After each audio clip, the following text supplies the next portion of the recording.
오늘 본문의 말씀은 마가복음 4장 5절부터 6절과 16절부터 17절 말씀을 중심으로 돌밭과 같은 마음의 밭이라는 말씀의 제목으로 여러분들과 말씀을 나누려 합니다. 우리가 지난주에는 길가와 같은 마음의 밭에 관한 이야기를 나눴는데 오늘은 두 번째 시간으로 돌밭과 같은 마음의 밭이라는 말씀을 나누려 하는데요. 여러분들 혹시 이 말씀을 들으면서 의문점을 한번 가져보지 않았는가 생각해 봅니다. 왜냐하면 씨 뿌리는 그 비유 가운데 농부의 역할에 관해서 의문점을 묻는 그런 분들이 있다는 것이죠. 왜냐하면 농부는 이 씨앗을 심는 목적이 뭐죠?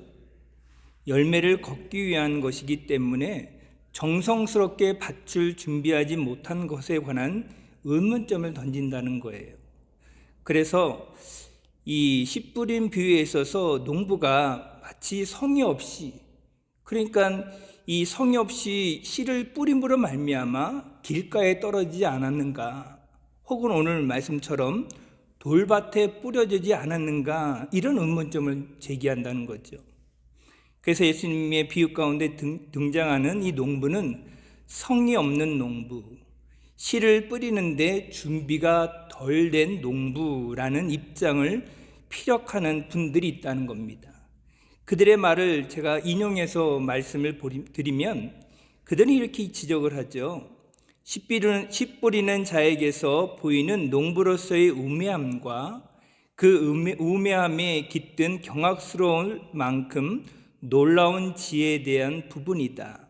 씨 뿌린 자의 우매함이란 씨를 뿌림에 있어서 좋은 땅을 겨냥해서 뿌리지 않고 길가나 돌짝밭 혹은 가시떨기에까지 무차별적으로 씨를 낭비하여 뿌렸다는 점이다.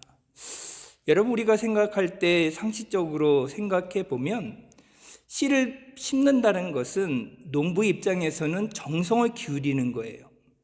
그러므로 씨를 뿌리기 전에 밭을 먼저 가꾸는 것이 농부의 주된 그런 일이라는 거죠. 그런데 여기 지금 씨 뿌리는 자 비유에 보면 이 농부는 그냥 씨를 아무렇게나 정성도 한 푼 없이 좋은 땅도 찾지 않고 그냥 씨를 뿌려버렸다는 거죠. 그러니까 그 씨가 아깝다는 거예요.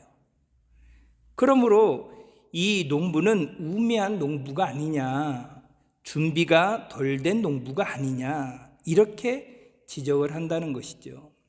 그래서 이것을 비유적으로 다시 우리에게 적용을 한다면 하나님의 말씀을 전하는 목회자는 마음의 밭을 준비시켜야 된다. 농부인 이 목회자가 최선을 다하지 않고 씨를 뿌리게 된다면 그 씨는 낭비하고 하나님 말씀은 묻혀지지 않는가. 그렇기 때문에 목회자인 이 말씀 전달자는 이 밭에 관해서 중심적으로 살펴보고 그 밭을 위해서 많은 준비와 수고를 기울인 후에 정성스럽게 씨앗을 심어야 되지 않는가, 이런 반문을 한다는 거예요. 여러분, 일리가 있는 말 같아요?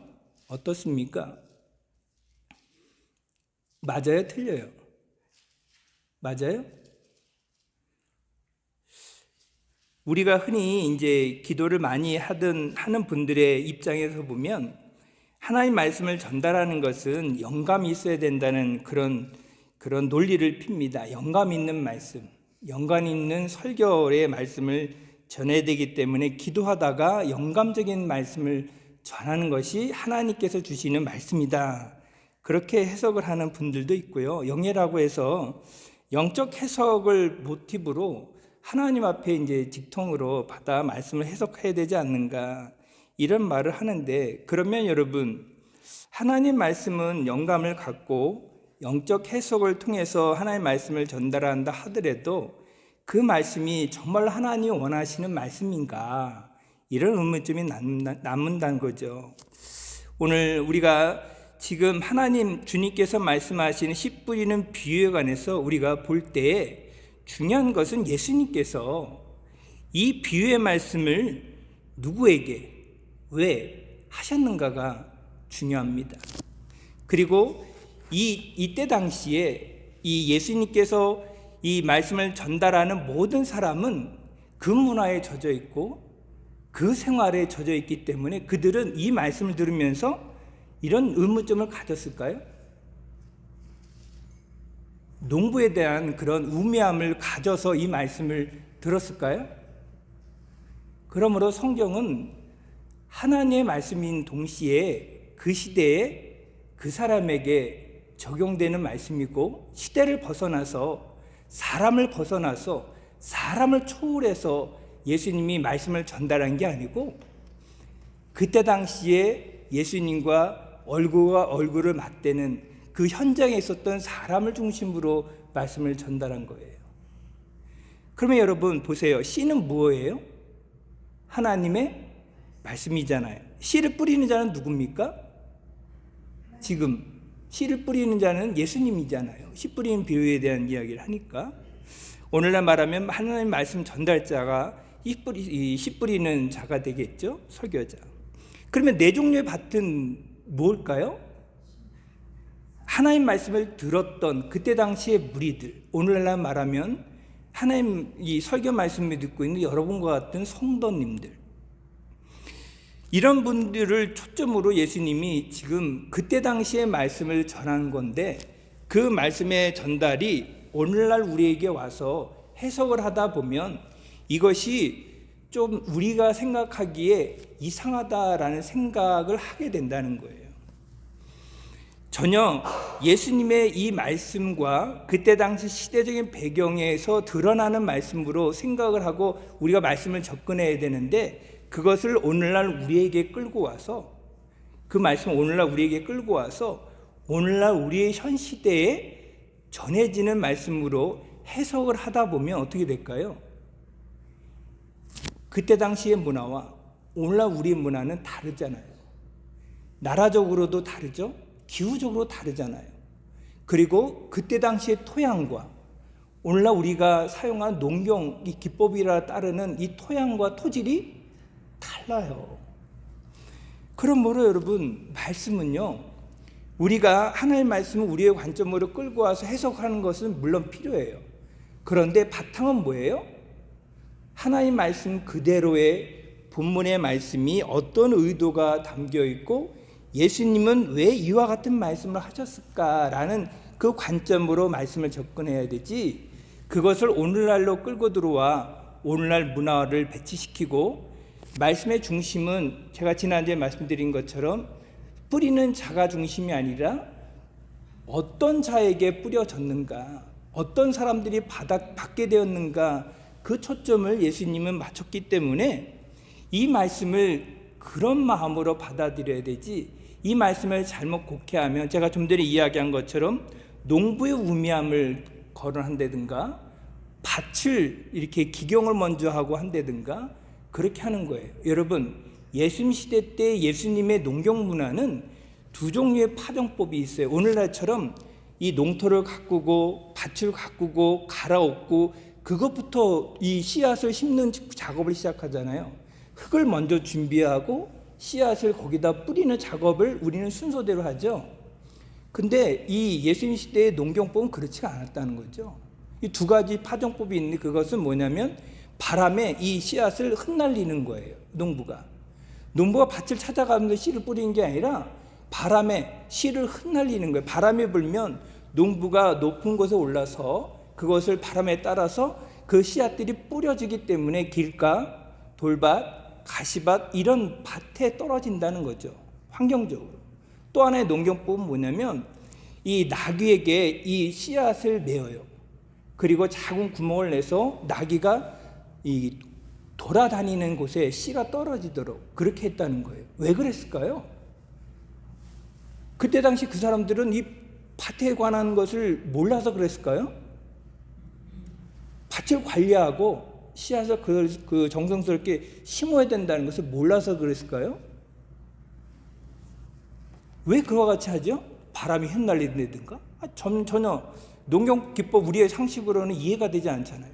그냥 낙이나 아니면 소가 그냥 이 씨앗을 뿌리는 거 그냥 돌아다니면서 그냥 저절로 뿌리게 하는 그런 농경기법을 썼다는 거죠. 왜 그랬을까요? 토양이 문제입니다. 토양이. 예수님 시대의 토양은 어떤 토양입니까? 예수님 주로 어디에 가서 하나님 말씀에 훈련을 받았어요? 광야잖아요. 광야.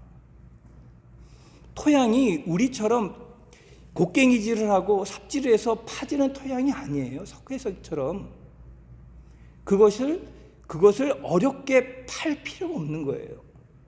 그 자체가 그들은 그 농사 기법이 그들에게 맞지도 않고 그때 당시로는 그렇게 할 필요가 없었다는 거예요. 딱딱한 토양이기 때문에. 그것을 하루 종일 파보세요. 그걸 다시 묻어보세요. 물기가 남아있냐고요. 그 이른 비, 늦은 비를 이야기하잖아요.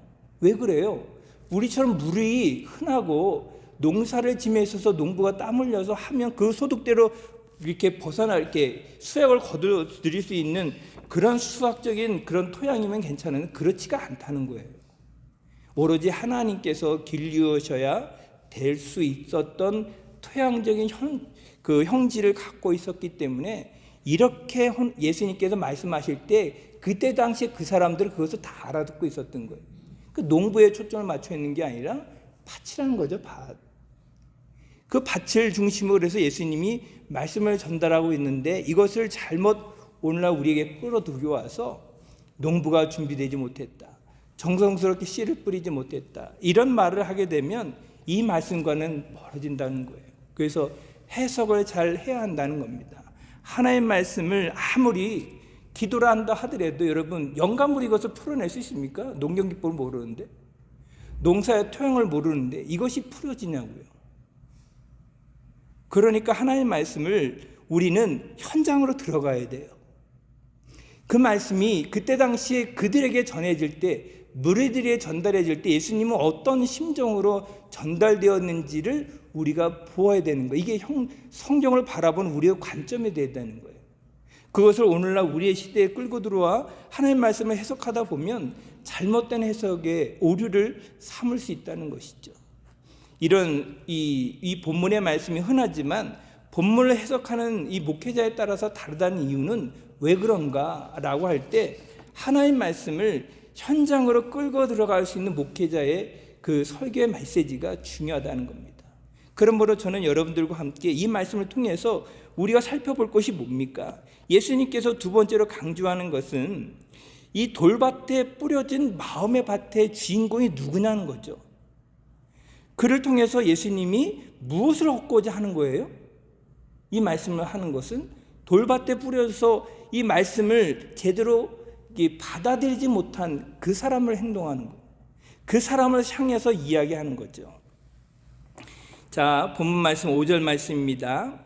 더러는 흙이 얇은 돌밭에 떨어짐에 흙이 깊지 못함으로 곧 싹이 나오나. 여기 말씀에 보면 돌밭에 관한 구성원이 어떻게 됩니까? 우리가 생각하기에 이 돌이 어디에 있는 거예요? 이 돌이 어디 있는 겁니까? 그러니까 흙 표면이 여기 있으면 이 밑에 있는 거예요? 돌밭에 떨어졌다는 것은 흙이 있으면 흙 밑에 돌이 있어서 씨가 떨어졌는데 뿌리를 내지 못하고 언젠간 죽었구나. 그런 이 상황입니까? 이 돌밭이라는 것은? 그게 아니죠. 그냥 돌 덩어리들이 있는 거예요. 돌 덩어리. 그러니까 돌산이라는 말 알죠? 돌산, 돌과 돌 사이에 흙이 껴 있어서 이 씨앗이 떨어지면 이렇게 자라는 것을 여러분 보잖아요. 그것을 의미하는 것이 전혀 아닙니다. 그러니까 돌과 돌 사이에 뭐가 있는 거예요? 바람에 밀려 이 흙이 얇다라고 되어 있잖아요. 바람에 머물른 그 흙에 씨앗이 떨어져서 자라게 되어 있는. 그래서 이 씨앗은 돌의 역할 때문에 금방 이 싹을 틔웁니다. 왜요? 해가 떠오르면 이 돌이 뜨겁잖아요. 그러니까 얇은 돌 위에 그냥 얇은 흙이 떨어졌기 때문에 그 위에 씨앗이 떨어진 그 씨앗이 이 돌의 열기로 인해서 금박 싹이 나는데 금박 죽는다는 거예요. 이 상황을 이야기하는 겁니다. 이해가 되셨나요? 흙 밑에 돌을 이야기하는 게 아니고 돌과 돌 사이에 흙이 쌓여 있는 그 틈을 이야기하는 것이 아니라 돌과 돌 사이에 돌 무덤이 있는데 돌밭이 있는데 거기에 흙이 바람이 밀려 와서 그 흙 위에 떨어진 씨앗을 이야기하는 거예요. 그러니까 그 씨앗은 금박 발화돼서 금박 싹을 틔우는 거예요. 이해가 되시죠? 그러면 여러분 이 상황에서 무엇이 문제죠? 이 지정학적으로 지형적으로 이때 당시에 유대인들은 이 상황을 다 알고 있는 거예요. 여러분 광야의 특징은 돌이 굴러다니잖아요. 그런 돌들이 이게 모여 있는 것이 돌밭이라는 거죠. 크게 모여 있는 게 아니라 돌들이 모여 있는 거, 거기에 흙이 잠깐 조금 얇게 덮어 있는 상황에서 씨앗가 떨어졌다는 상황을 이야기하는 거예요. 그것을 그들은 매일 보고 있는 거예요. 그들은 주변에서 그 돌들이 많이 있는 것을 알고 있는 상황이에요. 그러면 예수님이 이 당시에 이것을 이야기할 때 무엇이 이 씨앗을 발화시켰지만 무엇이 이 씨앗을 죽인 거예요? 무엇이 이 씨앗이 발화돼서 싹을 키우다가 무엇 때문에 이 씨앗이 자라다가 죽게 된 거예요? 6절 말씀이잖아요. 해가 돋은 후에 타서 뿌리가 없으므로 말랐고 라고 되어 있잖아요. 그러니까 예수님이 말씀하시는 이 씨앗이 하나님 말씀이 떨어진 밭의 이 돌밭의 주인공은 하나님 말씀을 즉시 받아 그로 인해서 싹을 틔웠어요. 믿음이 생겼어요. 근데 곧 말라 죽었다라는 것은 믿음이 사라지는 것을 지적하고 있는 거예요. 예수님은.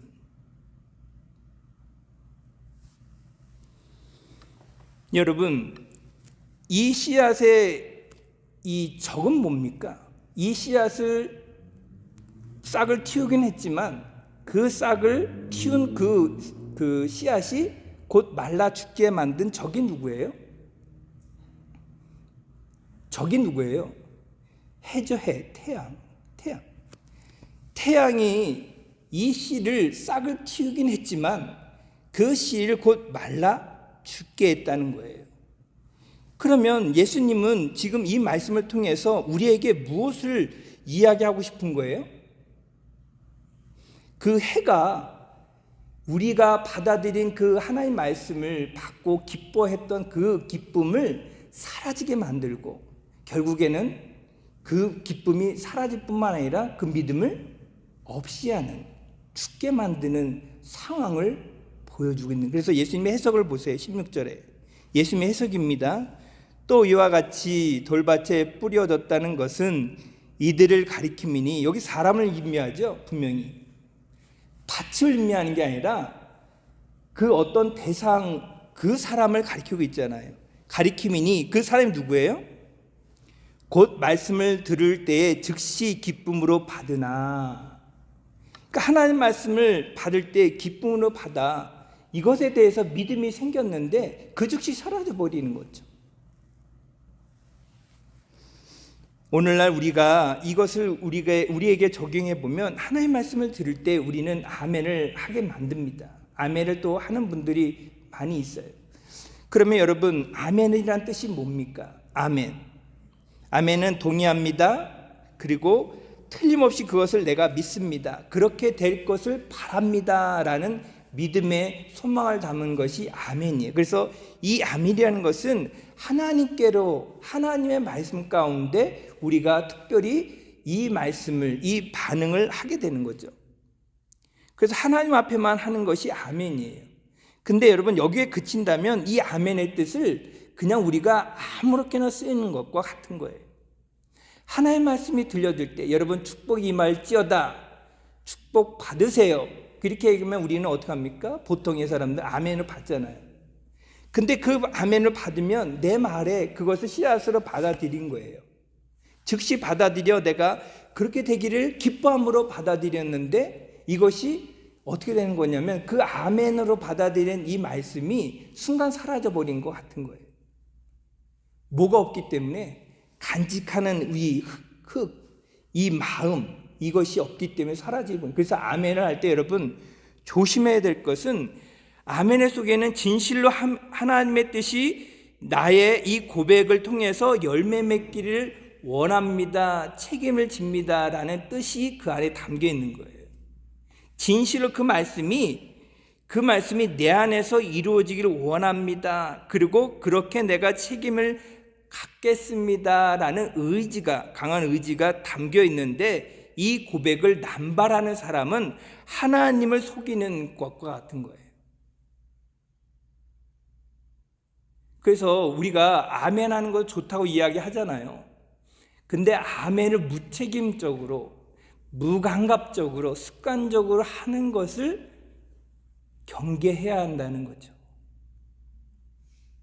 이것을 내가 어떻게 하라고요? 내 안에 담아 그것이 이루어지기를 원하는 강한 의지와 그리고 책임감을 갖고 있어야 된다는. 그래서 그 말씀을 간직해야 되는데 우리가 나가보세요. 잊어버려요, 그 말씀을. 여러분, 흔히 우리가 부흥회에 목사님 모시고 우리가 말씀을 듣잖아요. 그럴 때 우리와 같은 아멘 소리가 언제 나옵니까? 하나님의 축복이 임한다는 그런 간증이나 그런 메시지 가운데 임하는데, 그것을 듣고 우리가 나갈 때는 잊어버린다는 거예요.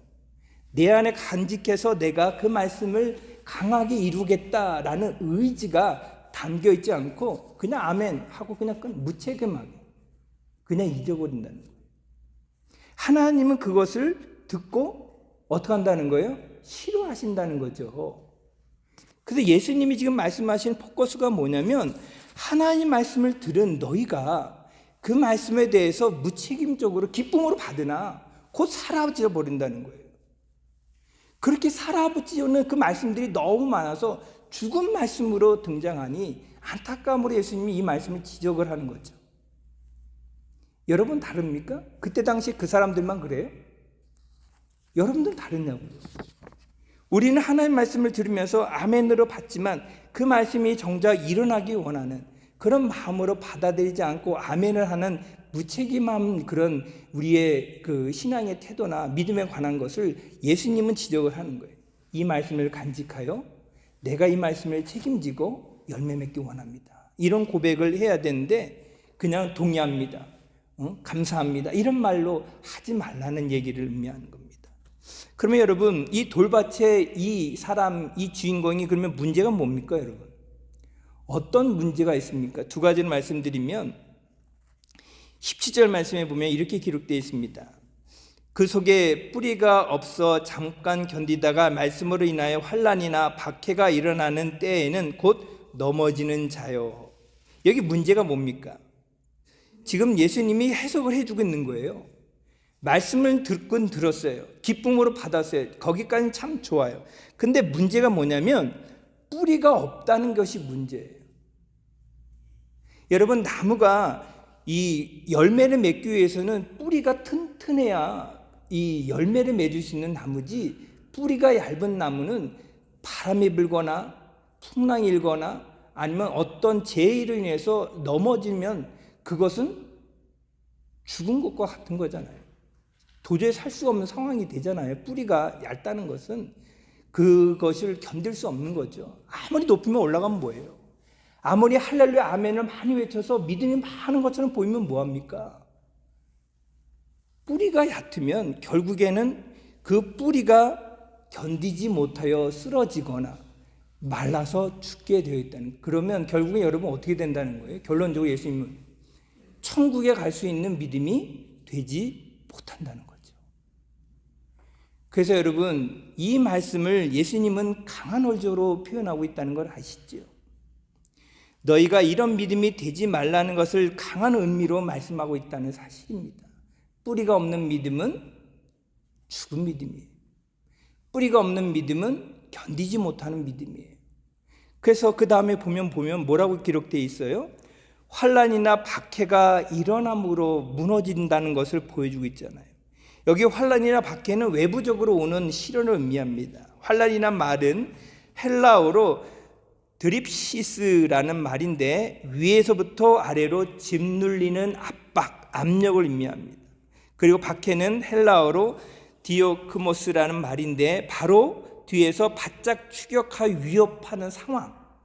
그러니까 얼마나 이것이 조급하고 얼마나 이게 두렵습니까? 늘 압박을 가하고 위에서부터 짓누르는 그런 압박을 견딜 수 있는 사람이 누가 있어요?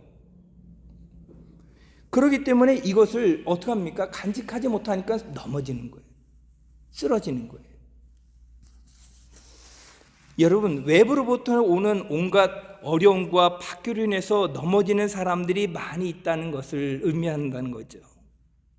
그러면 무엇이 문제입니까?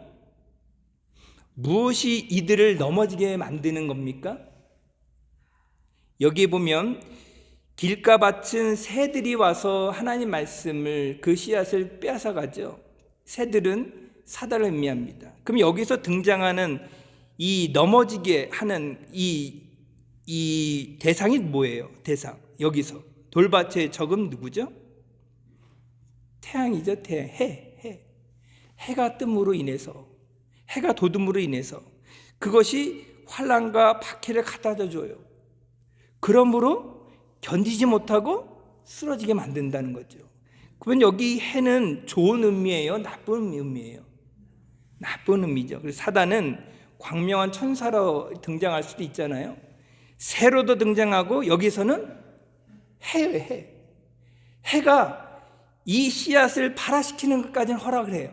그러나 무엇을 내리지 못하게 만들어요? 뿌리.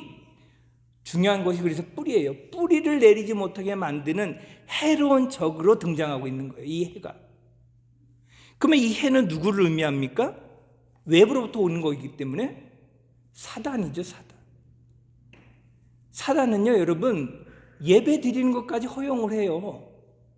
하나님 말씀 들은 것, 즉시 기쁨으로 받는 것까지 허용해요. 아멘으로. 그러나 결국에는 뿌리를 내지 못하게 만든다는 거예요. 대표적인 예가 누구냐? 시몬 베드로입니다. 시몬 베드로가 뭐라고 이야기합니까? 예수님을 너무도 사랑해서 그가 최후의 만찬석에서 예수님 앞에 이런 고백을 하잖아요. 모든 사람은 다 버려도 자기는 예수님을 쫓아가겠다. 예수님 위해서 내가 죽을지언정 배반하지 않겠다. 그렇게 호언장담을 했잖아요. 근데 여러분, 우리가 잘 알고 있잖아요. 예수님을 배반한 제자가 누굽니까? 베드로예요. 베드로는 아마 이 고백을 할 때 그 당시의 상황을 보면 베드로는 예수님께서 베푸시는 세족식을 경험했어요. 거기에 너무 감동되고 예수님의 사랑에 너무 젖어서 다른 사람은 다 버려도 나는 예수님을 쫓아가겠습니다. 내가 목숨까지 내어놓는 그런 고백을 예수님 앞에 그가 감동적으로 내뱉었어요. 이건 신앙적으로 좋은 감동이잖아요. 그렇죠?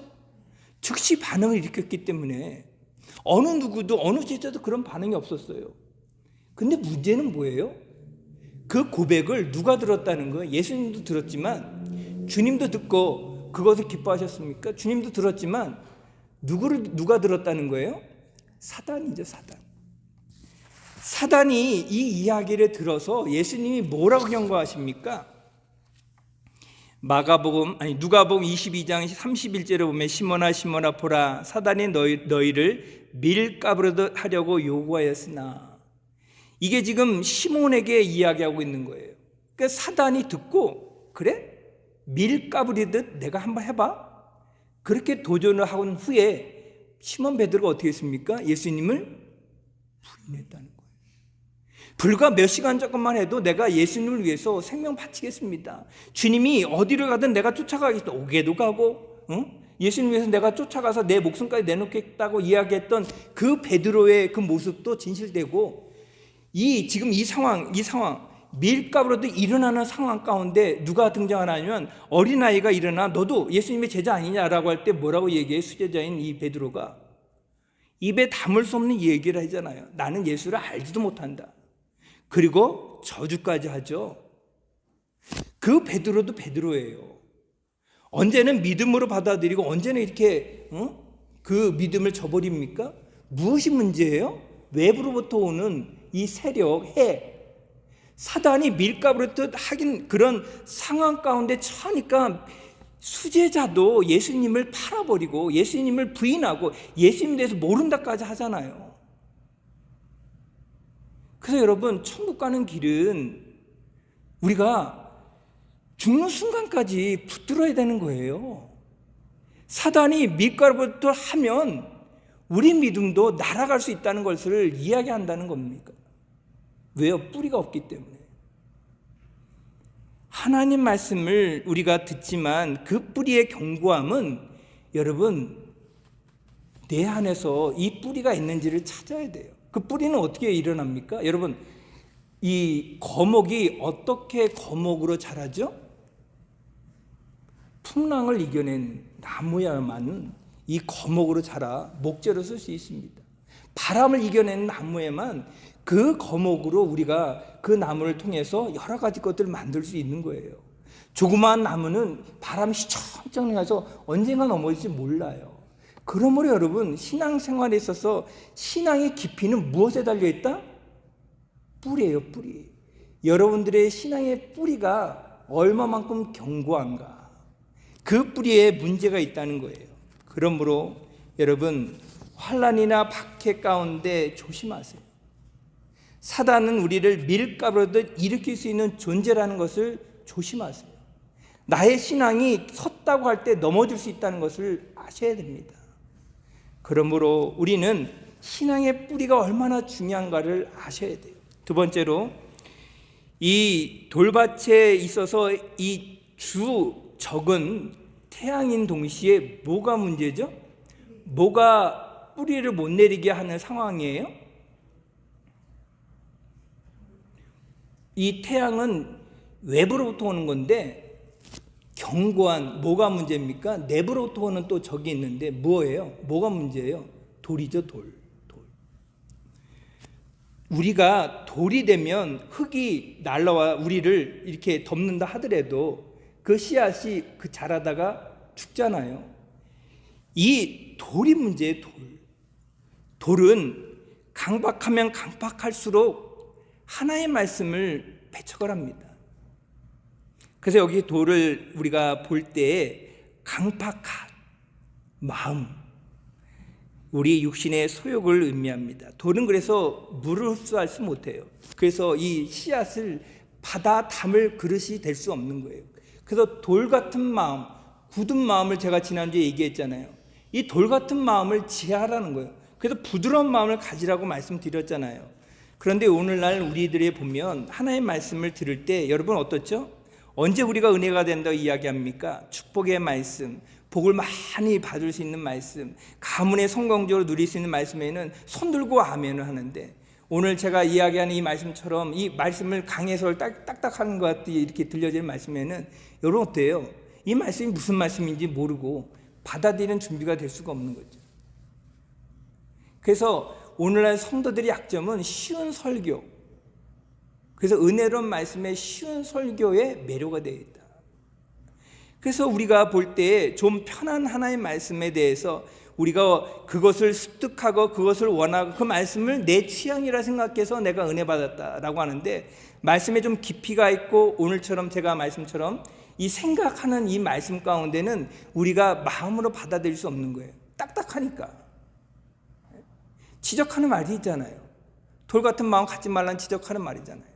이 말씀에 반응이 없어요. 노면하지. 하나님 말씀은 결코 쉬운 말씀만 우리에게 들려줍니까, 여러분? 그러면 모든 사람이 지옥 갈 필요가 없잖아요, 천국까지. 왜 주님께서 우리에게 이런 말씀을 할까요? 천국으로 인도하는 문은 작은 문이고 협족한 문이고 찾는 이가 왜 드물다고 얘기할까요? 천국까지 앉는 문은 넓고 많은 사람들이 가는 문인데 왜 우리는 넓은 사람을 쫓아가지 않고 이 좁은 문을 가야 됩니까? 하나님 말씀을 들어야기 때문인 거예요. 좀 하나님 말씀을 골라드리려면 넓은 길로 가면 되죠. 편안하니까. 근데 좁은 이 문을 가려는 것은, 이것은 인간적인 노력, 훈련이 필요하지 않으면 안 된다는 거예요. 하나님 말씀에 교훈을 삼지 않으면 안 된다는 거예요. 그래서 여러분, 어느 철학자는, 이 기독교 철학자는 오늘날 최대 적이 누구냐라고 할 때 그리스도의 최대의 적은 공상주의나 이상주의가 아니다, 실용주의다라고 얘기했어요. 실용주의적 신앙인이 가장 큰 문제라고 이야기했습니다. 왜냐? 실용주의는 어떤 것이 진리인지 아닌지 도무지 관심이 없어요. 이 말씀이 나와 어떤 관계가 있는가, 나에게 어떤 유익을 주는 거에 관심이 있는 거예요. 그러니까 예수님이 진리다 아니다 이거는 관심이 없고, 이 말씀을 통해서 내가 어떤 관계로 내가 복을 받을 수 있는가, 이 관계에만 집중적인 거예요. 그러니까 오늘날 쉬운 설교, 그리고 하나님 말씀의 복에 관한 이야기에 대해서는 우리가 그냥 흔한 이야기니까, 예와 같은 이야기, 그런 이야기를 들으면 우리가 마음에 남는다, 은혜 받았다 이야기하는데, 그런 말씀에 젖어 있으면 하나님 말씀의 깊이가 얇다는 거예요. 금방 해가 들어와 뛰면 다 사라진다는 것이죠. 그 대표적인 예가 누굽니까? 부자 청년이에요. 부자 청년은 예수님 말씀을 듣고 어떻게 합니까? 직접 영생의 길을 찾아 물으려고 했어요. 근데 예수님 뭐라고 적혀요?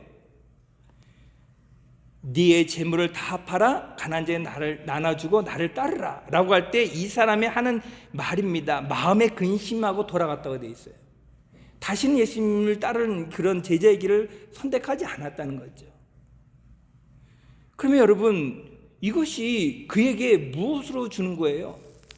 그는 영생에 대한 기쁨의 말씀을 받기는 받았어요. 그래서 거기에 관심을 좀 기울였는데 예수님이 모든 거 버리고 나를 따르라고 하는 그 음성에는 반응하기 싫었다는 거예요. 결국에는 어떻게 됐을까요? 마음의 근심에 돌아갔으니까 예수님을 따르지 않았으면 이 사람은 자기 나름대로 신앙생활을 하다가 어떻게 됐을까요? 예수님과 다른 길을 갔겠죠. 남들이 원하지 않는 똑같은 길을 갔겠죠. 남들과 똑같이 예수님이 바라는 그 길을 가지 않고. 오늘 저는 여러분들에게 이야기하고 싶은 것은 기독교는 축복의 종교인 건 맞아요. 그러나 기독교는 축복만을 외치는 종교가 아니라 고난과 함께 외치는 종교가 기독교예요. 예수님의 부활의 영광을 우리가 목소리 높여 외쳐야 되는 건 맞아요.